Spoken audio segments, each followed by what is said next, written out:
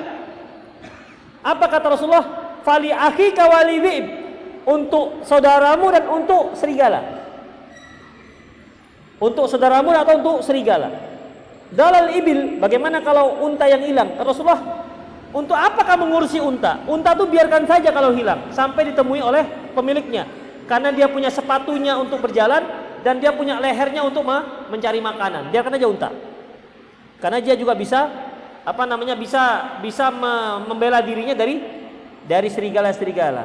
Jadi tapi kalau dia kambing itu untuk saudaramu kata Rasulullah atau untuk serigala. Demikian ikhwatiddin. Tapi kalau mau antum infakkan ya enggak apa-apa, itu akan lebih baik. Itulah ikhwatiddin rahimanallahu wa iyyakum, semoga bermanfaat. Aku qouli hadza wa astaghfirullah li wa lakum wa lisal muslimin innahu ghafurur rahim. Subhanakallahumma wa bihamdik asyhadu an la ilaha illa anta astaghfiruka wa atubu ilaik wa akhiru da'wana alhamdulillahi rabbil alamin. Assalamualaikum warahmatullahi wabarakatuh.